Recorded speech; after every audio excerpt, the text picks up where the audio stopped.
story you were about to hear is true. The names have been changed to protect the innocent. Fatima Cigarettes, best of all king-size cigarettes, brings you Dragnet on both radio and television.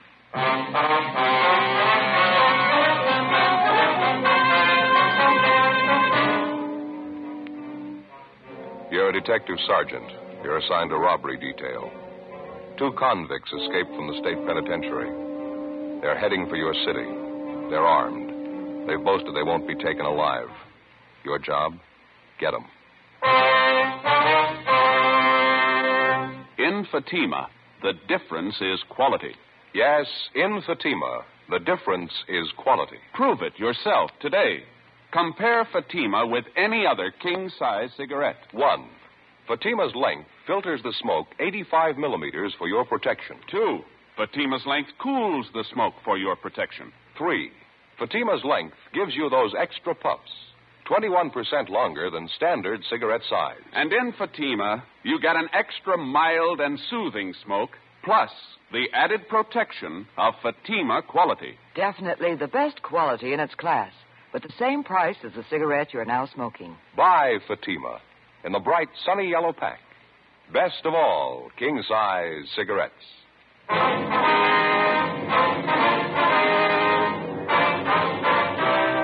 Dragnet, the documented drama of an actual crime. For the next 30 minutes, in cooperation with the Los Angeles Police Department, you will travel step by step on the side of the law through an actual case transcribed from official police files. From beginning to end, from crime to punishment, Dragnet is the story of your police force in action.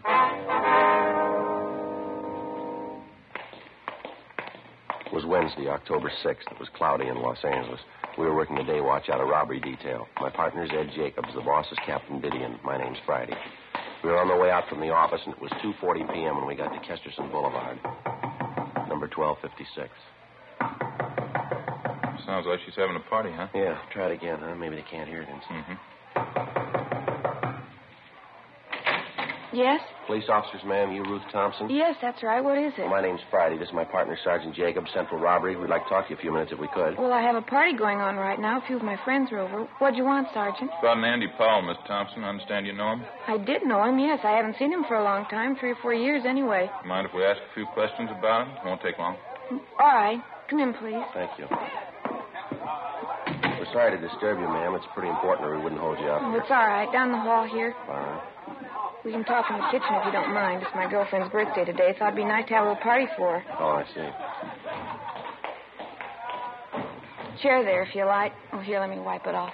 We spilled a drink on it. Probably Danny always spilling a drink. Suppose you know about Andy Powell, Miss Thompson, what happened this morning? What's that? About Andy Powell. You heard what happened this morning? Just what I read in the morning paper. They said he broke out of San Quentin, another man with him. It's true, then? He did break out? Yes, ma'am. That's the information we have. There's an all-points bulletin out on him. Well, I don't want to get involved in it. It's none of my business. Andy doesn't mean anything to me. Well, at the time he was sent up, you were engaged to Powell. Is that right? Yes, but that was before he got into trouble, before he went to San Quentin. I saw him after the trial. I told him how I felt about it. I told him it wasn't any use. You mean you called it off, that is? There wasn't much else to do. It was robbery, 5 years to life. It wasn't the first time either. Andy knew it'd be a long time, so die. Really, I had to tell him. I had to call it off. We understand you were on Powell's correspondence list while he was up at Quentin. You wrote to him, did you? Yes, the first couple of months. We haven't written lately, though. There wasn't any point to it, no point at all. Well, when was the last time you heard from Powell, Miss Thompson? The last time you wrote to him? Oh, 8 or 10 months. At least that. As I say, there wasn't much sense in going on. Andy knew he was in there for a long time. He couldn't expect me to wait all that time. Matter of fact, he said he didn't expect it. He told me that. You been up to visit Powell recently, Miss Thompson? No, I haven't. Well, then you haven't seen him since he went up to Quentin. You'll swear to that? Why do I have to swear to it? I already told you. Andy doesn't mean anything to me. It didn't make sense. It's all over. I'm not even a relative. Why do I have to swear to anything? You haven't seen Powell since he went up to Quentin, is that right? Miss Thompson, is that right? What if I saw him or if I didn't see him? What difference does it make? It's none of my business. Oh, did you say him, Miss Thompson? What difference does it make? I don't have anything to do with him. He doesn't mean anything to me. I told you. Did you see him? This morning. When? Late this morning, about 10:30. Was he alone? No, another man was with him. Who was the other man? You recognize him? Bert Selby. That's the way he introduced him. He didn't try to hide it. Some fellow he broke out of jail with. What'd they want? Why were they here? Clothes, money. Looked like the devil, both of them. Terrible. What'd you give them? They asked for him, not that silly. They didn't trust me any more than they trust you. And he had a knife. I tried to tell him I didn't have any money. He didn't believe me. He came at me with that knife. I gave him the money. How much? About $17, $18, some loose change. They emptied my purse. They took it all. Anything else? Clothes, a couple of suits of my father's. He died last year. They took his gun, too. I never thought Andy'd be that way. It was terrible. What kind of a gun was it, Miss Thompson? Colt revolver, 38, I think. They took that and the clothes and the money. It's about 10:30 this morning. How come you didn't report that? You say you knew about the escape. You knew they were wanted, didn't you? Why should I? They warned me about it. They threatened me. They said they'd come back and get me if I told the police. Look, I don't want to get mixed up in this. I'm engaged to a nice fellow now. We want to get married. I don't want to get mixed up in this. Andy Powell's nothing to me. Did you watch the two men when they left the house here? You noticed if they drove off in the car? No, I didn't. I just shut the door and prayed I was rid of them. Took my money, food, my dad's clothes. Don't make it any tougher, huh? Please. Well, it's not a question of that, ma'am. We have to find them. We're going to need all the cooperation we can get. I told you everything I could, honestly. They said they'd come back and kill me if I even talked to you. I can't do any more. I sure hope you don't find him. How's that? When Andy went out the door, it's the last thing he said. He said if the cops ever found him, there was going to be a fight. Terrible look on his face. Yeah. He said you'd never take him alive.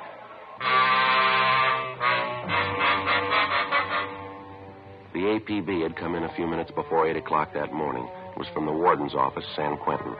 The two suspects had been assigned to an early morning work detail at the penitentiary, and they were first reported missing at the 7 a.m. count. Number one suspect was Andrew A. Powell, WMA, 29 years, 5'9", 175 pounds. Brown hair, blue eyes, tan complexion. Suspect number two, Bertram O. Selby, WMA, 31 years, 5'11", 160 pounds, blonde hair, gray eyes, tan complexion. Both of them had long criminal records. Both of them had been serving time for armed robbery. They'd used guns before. We figured if they had to, they'd use them again. Before we left Powell's ex-girlfriend, Ruth Thompson, we called the office and arranged for a 24-hour stakeout on her home in case the escaped prisoners returned. We also made arrangements for a stakeout at the downtown restaurant where she was employed as cashier. We passed along the information which the Thompson girl had given us, and a broadcast and an APB was gotten out on the suspects. 4:05 p.m., Ed and I continued making the rounds of all the known friends and associates of the escaped prisoners. We failed to come up with any more leads. 5:50 p.m., we went back to the city hall. Clouding up again, huh? Over there in the east? Yeah, paper says rain tonight and tomorrow. We can sure use it. No, I can't. What's the matter? Haven't had a chance to get the shoemakers yet. Here. Look at that. Hole in my shoe. Been meaning to get them half-soled. I keep forgetting. Yeah. Don't tell me that's the only pair of shoes you got. No, I got another pair at home. They're not comfortable, though, not broken in. What's the trouble with this job? What do you mean? Shoes. You get a new pair, start wearing them around, it happens every time. Huh? No sooner get the tops broken in, the soles wear out. It's a vicious circle. Yeah. Hi. What's the word? Oh, hi, Jess. Anything in the book for us, you don't? I don't know. I don't think so. I'll check it. How'd you two make out? Any luck? Oh, not too bad, Jess. We know Powell and Selby were in town this morning. Good chance they're still here. Mm-hmm. Any kickback on that last all points we got out? Well, nothing so far. Gaffney and Ricketts are running down a couple of possibles right now. One of them might pan out. Nothing in the book, Joe. We're clear. Just saying, Ed, on this Powell and Selby thing, got a couple of possibles we're checking on. Both calls came in the last hour. One was a holdup, Olympic near Vermont. Mm-hmm. Pawn shop there. Two men pulled it off, slugged the owner, took clothes, money, 12-gauge shotgun. Well, how about descriptions on the men? Well, they seem to be fairly close. What I got over the phone, Gaffney and Ricketts are out talking to the victim. They took mugs of Powell and Selby along, waiting for their call back now. You said you had two calls. What was the other one? 211 and slugging out on Hollywood Boulevard, just above Western. A couple of thieves knocked over a dry goods store. Some take, clothes and money. Descriptions are pretty close there, too. Hollywood division's covering. Waiting for their call back. Does anyone want to smoke? Yeah. Thanks. Here. Yeah, thanks. Thompson girl's the only one who had anything, huh? None of the others could help you out? Yeah, that's about the size of it. Apparently, Powell doesn't have too many connections in town. Selby has even less. No more than a dozen names on that list, were they, Joe? Friends, relatives? An even dozen. A couple of bars Powell was known to hang out when he was in town. Checked them out, too. Nothing. Yeah. Well, they sure made a beeline here after they broke Quentin. It's a good 500-mile stretch. If they don't have the connections here to help them, then what's the big attraction? Yeah. They could have some help lined up we don't know about. Somebody to hide them out, keep them in groceries for a while. It's possible they're making a run for one of the border towns, Tijuana, Mexicali. Maybe Powell figured on more help from the Thompson girl. Clothes and money. Enough to get him and Selby over into Mexico, huh? She said all I got was $17. Had to cut corners to make it on that. Robbery, Gonzalez. Oh, yeah, Jack. You sure? Yeah, okay, fine, thanks. Bye. What do you got? Jack Ricketts.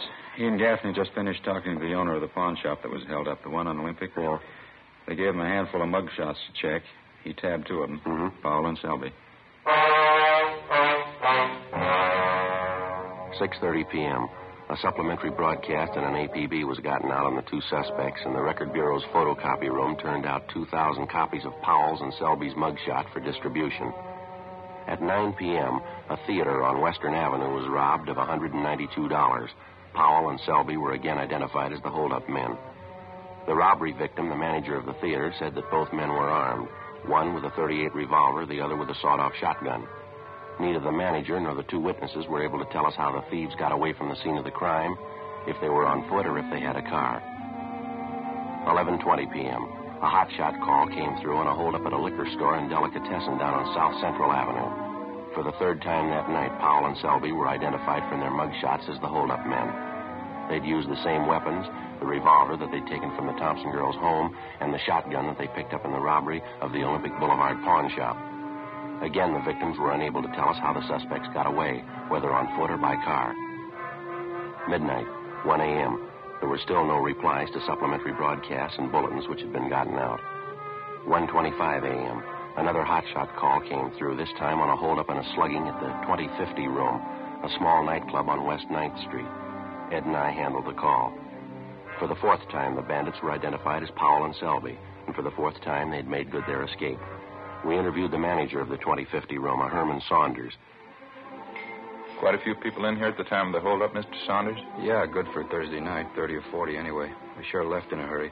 This is the second time this year we've been knocked over. Insurance company isn't going to like it too much. Well, how much money did they take altogether, do you know? A little less than $600 from the cash register, mostly currency, some rolls of dimes and quarters. Got another $150 from my wallet. That's about it. They didn't take anything from the customers. Are you sure about that identification, are you? There's no chance of a mistake there? I'm positive. I'd know Andy Powell anywhere. I should know him. Like I told you, he worked for me a year and a half. I was here at 2050? Yeah, he worked behind the bar. Good man, too. I don't get it at all. You mean why it went bad? Well, yeah, that, too. What I mean is if you're going to hold up a place, you don't pick a joint where everybody knows you.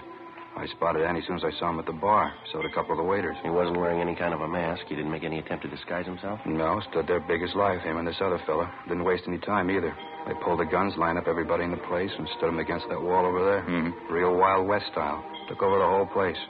Acted real wild, Andy and this other fella. Must be crazy. Nobody was hurt? Didn't slug anyone? I slapped a few of the customers around. I thought for a while they were really going to get rough. They had us lined up against the wall. Andy was acting tough. Had this knife with him, good 4-inch blade. Went right down the line, jabbing people with it, threatening them. Must be out of his mind. Well, you say he didn't take any money from the customers? Yeah, that's right. They worked it pretty fast. Emptied the cash register, then my wallet. Then they beat it. Never so glad to see anybody go in my life. Well, how'd they get away? Do you have any idea on that? Old guy who sells papers down the corner, he says he thinks he saw a car pull away right after the stick-up. Said it was a blue sedan. Don't know how much stock you can put in it. The old man's eyes aren't what they used to be. Did you know Powell pretty well when he was working here, Mr. Saunders? I mean, did you know any of his friends, people he used to run with? No, I didn't know him that well. He worked for me, that's all. I still have his old address, the place he was living when he worked for me. I can get it if you want. Yeah, if you would, please. Sure, no trouble. I just don't get it. Don't get it at all. Of all the joints in town he could have held up, he had to pick mine, the one place he'd be recognized. You think he'd have better sense, wouldn't you? You'd think so, yeah. How'd they ever hire a guy as dumb as that Powell holding up the place he worked for? Biggest mistake he ever made. No, he made a bigger one yesterday. Yeah, what was that? When he broke prison.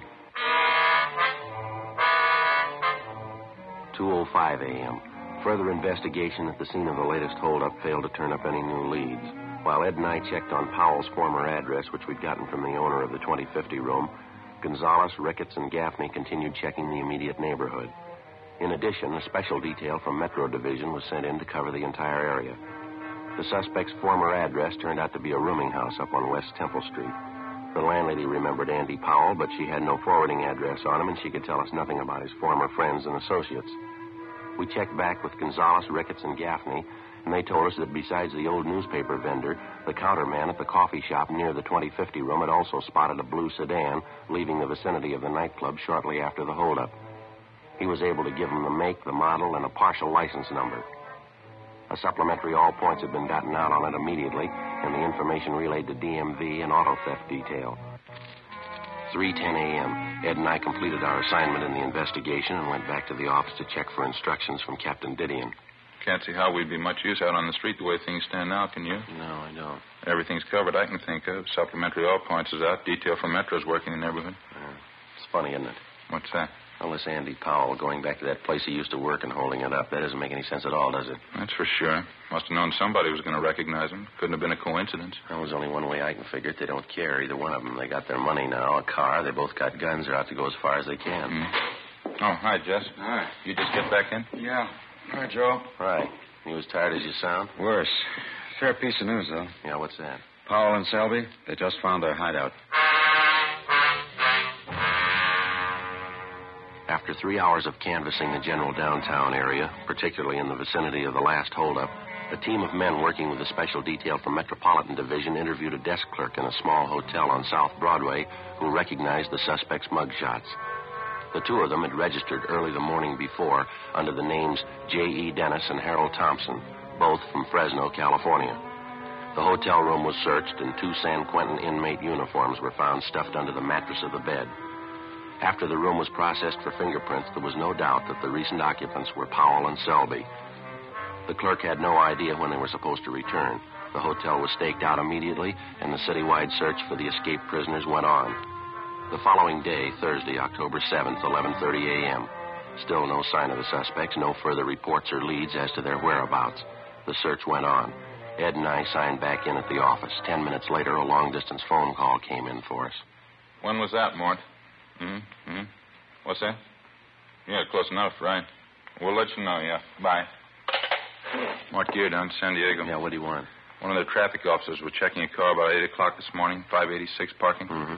Blue sedan, fits close to the description of the escape car. Well, it's a pretty common model, isn't it? Did he say anything else? Traffic man checked the inside of the car, glove compartment, found half a dozen rolls of dimes and quarters, same name stamped on all of them. Yeah. 2050 room.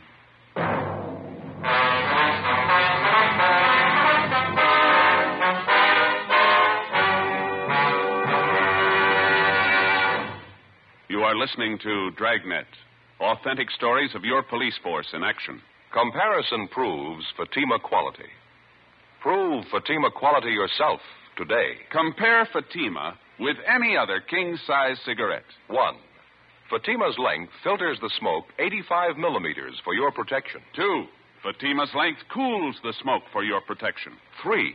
Fatima's length gives you those extra puffs, 21% longer than standard cigarette size. And in Fatima, you get an extra mild and soothing smoke, plus the added protection of Fatima quality. Friends, to show our confidence in Fatima, we make this money-back guarantee. Buy a pack of Fatimas. Enjoy Fatima quality, extra mildness, and superbly blended tobaccos.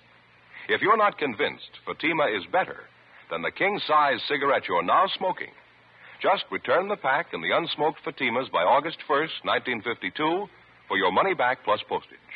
Fatima, Box 37, New York 1. Remember, because of its quality, its extra mildness, its better flavor and aroma, more smokers now insist on Fatima than ever before. Insist on the best. Fatima, extra mild and soothing, plus the added protection of Fatima quality. Smoke Fatima. Best of all, king-size cigarettes.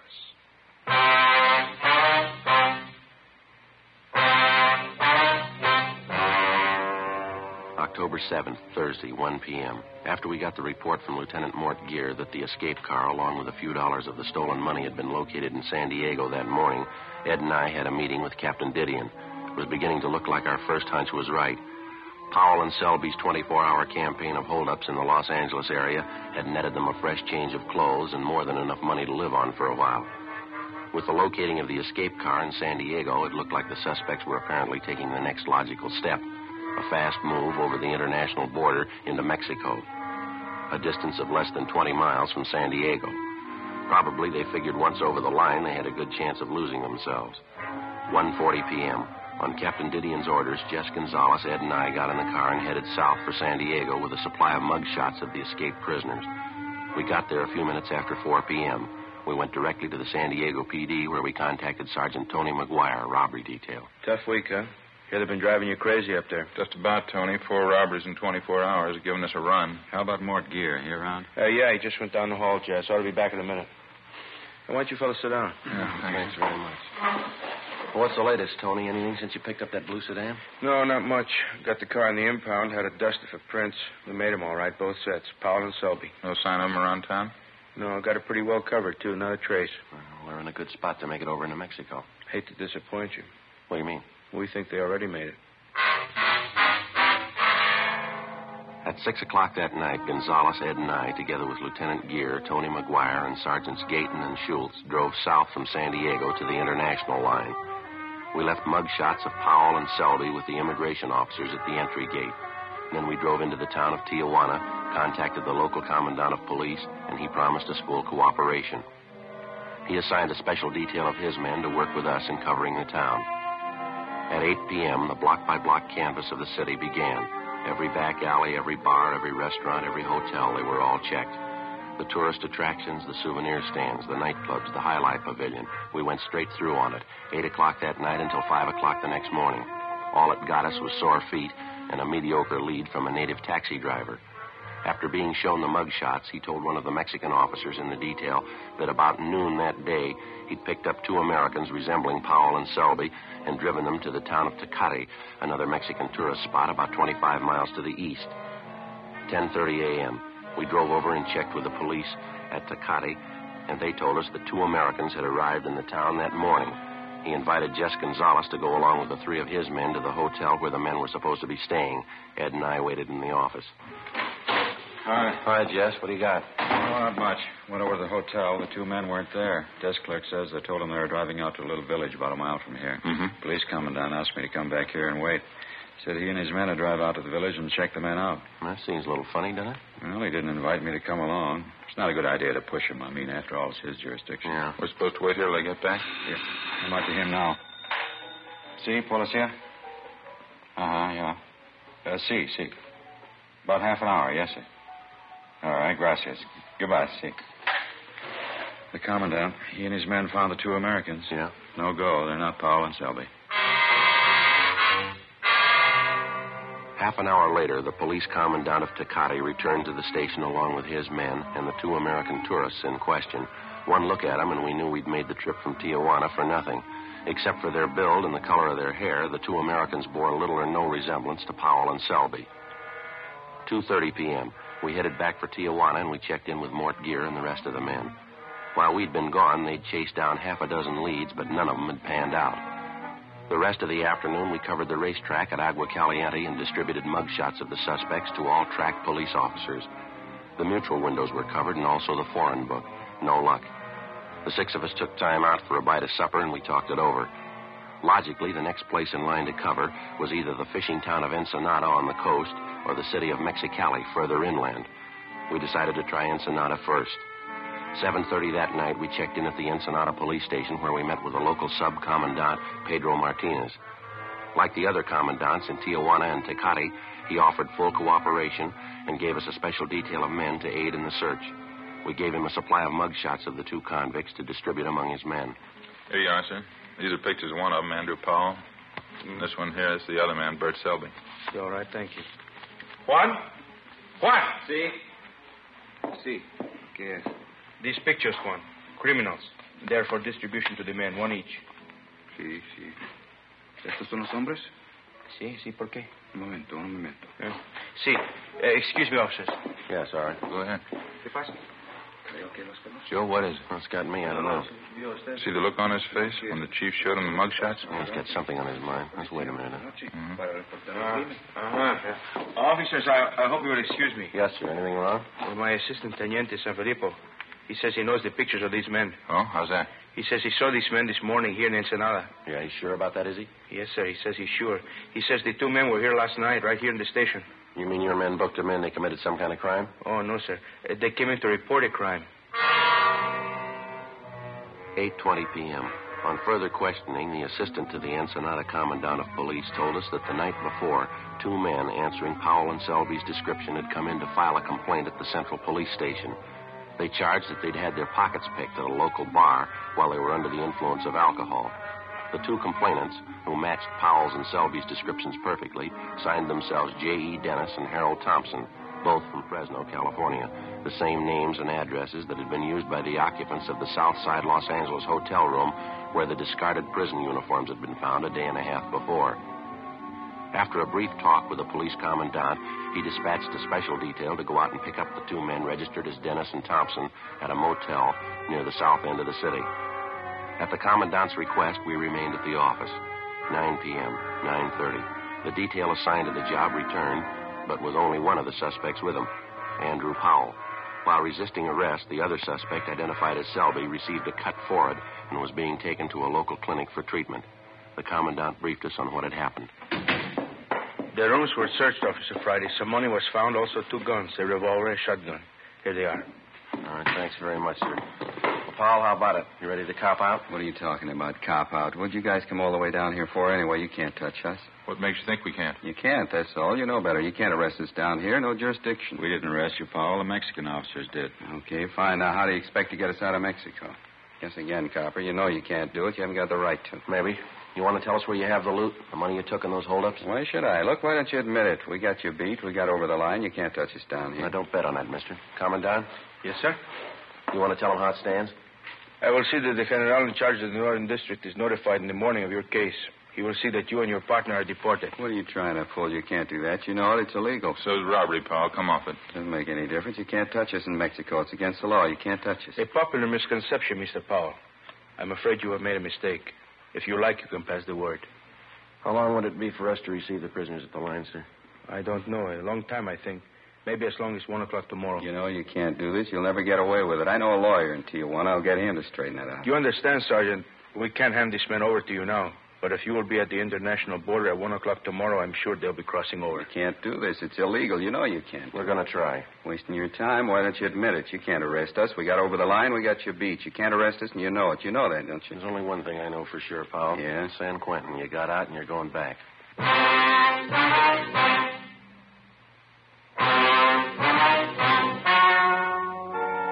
The story you have just heard was true.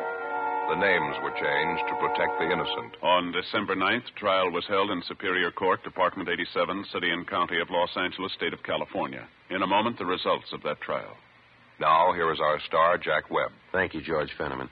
Friends, try a pack of Fatimas tomorrow and compare them yourself. We're so sure that you'll enjoy Fatima's extra mild and soothing smoke that we'll give you your money back if you don't enjoy Fatima more than the king-size cigarettes you've been smoking. Now, in my opinion, nothing proves our confidence in Fatima more than that. So buy a pack tomorrow. I know you'll agree with me that Fatima is the best of all king-size cigarettes. That in Fatima, the difference is quality.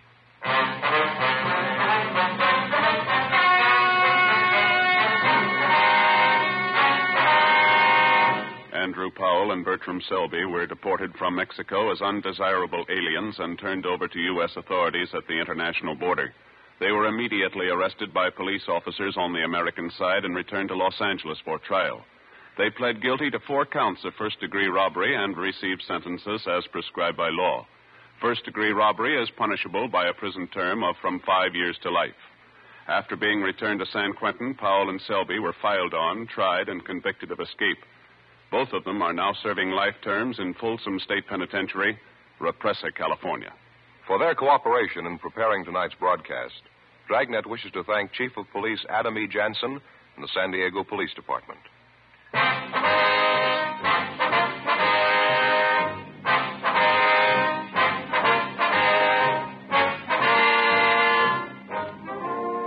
You have just heard Dragnet, a series of authentic cases from official files. Technical advice comes from the Office of Chief of Police W.H. Parker, Los Angeles Police Department. Technical advisors, Captain Jack Donahoe, Sergeant Marty Wynn, Sergeant Vance Brasher. Heard tonight were Barney Phillips, Whit Connor, Herb Ellis. Script by Jim Moser. Music by Walter Schumann. Hal Gibney speaking.